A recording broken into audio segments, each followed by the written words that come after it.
आज आषाढी एकादशी आणि या एकादशी निमित्त आपल्याला माहिती आहे तो युगानुयुग त्या विटेवर उभा आहे, करकटेवर ठेवून पंढरीचा पांडुरंग.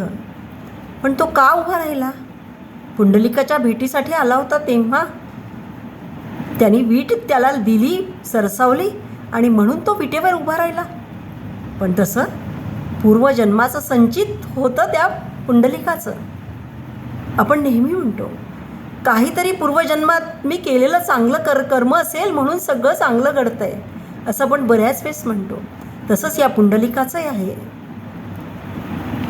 खरं तर या कृष्णाने कान्हाने देवकी मातेला आदल्या जन्मी वचन दिलं होतं की मी तुझ्या पोटी जन्माला येईल, आणि तेव्हा त्यांनी देवकी मातेच्या पोटी जन्म घेतला. तसंच कुंती मातेलाही त्याने वचन दिलं होतं. काय वचन होतं हे? की कुंती माते, अगं यापुढे मी जेव्हा अवतार घेईन तेव्हा माझा श्रेष्ठ भक्त तुझ्या पोटी जन्माला येईल आणि तो आलेला असेल. तुझी सेवा करत असतानाच मी तुझ्या पुत्राला दर्शन देईन. आणि हे माते, हे कुंती माते, लक्षात ठेव, पुत्रासाठी मी तिथे दाखल झालेला असेल आणि युगानुयुग मी उभा राहीन. तुझ्याच पुत्राचं अखंड नाव गाजत राहील.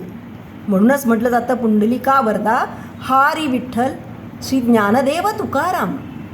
पुंडलिकाचं नाव घेतलं जातं. त्या देवाचा एक भक्त, त्याचं नाव घेतलं जातं. म्हणूनच आपल्याला माहिती आहे की पुंडलिकाची माता हीच कुंती. पुंडलिकाचा पिता हाच राजा पांडू मानला जातो.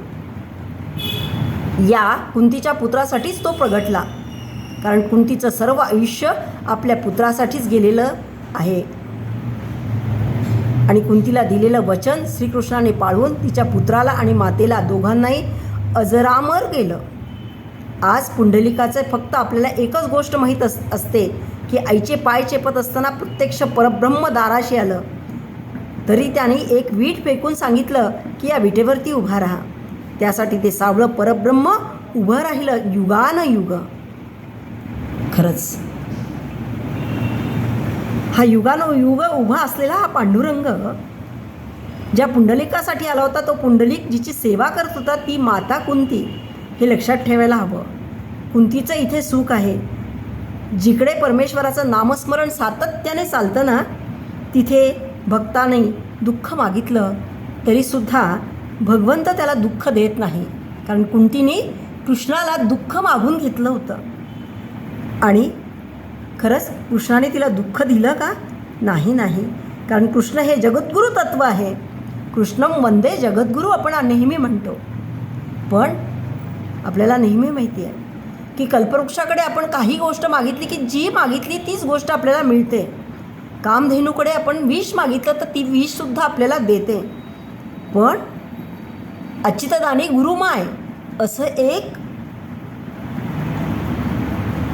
महत्त्वाचं आपल्या जीवनामध्ये आलेलं व्यक्ती असते, ती म्हणजे गुरु, आपली गुरुमाय.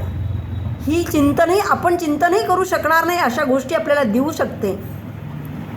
अच्युतदानी ती गुरुमाय. तर कृष्णम वंदे जगद्गुरु आपण असं त्यालाही म्हणतो. भक्तांनी जे मागितलं ना, तरी ते मागण्याचे रूपांतर कशामध्ये करायचं आहे हे सद्गुरु तत्वाला व्यवस्थित माहीत असतं. आणि ह्या कृष्णाचा जो कर्मन्यास म्हणून अत्यंत विचित्र आणि वेगळा वाटतो, तो सर्व आपल्या भक्तासाठीच आहे. तसंच आपल्याला माहिती आहे की मजला आवडो ना आवडो, तूचं जे इच्छिसी तेच घडो, हेच मागता न अवघडो जीव माझी. आपण कुंती एवढं दुःख मागू शकत नाही, कुंती एवढ्या पातळीला आपण जाऊ पण शकत नाही. पण परमेश्वरा, मी लाख मागेन रे तुझ्याकडे काहीही, पण तुला वाटलं माझ्यासाठी योग्य आहे तरच ते दे, नाहीतर बिलकुल देऊ नकोस. मला वाटेल ते मागण्याची बुद्धी देऊ नकोस. एवढं तरी आम्हाला कमीत कमी बुद्धीत घाल. म्हणूनच त्या परमेश्वराच्या चरणाशी लीन राहावं या आषाढी एकादशी निमित्त. कारण हा विठू माझा लेकरूवाळा आहे. अनेक भक्तांचं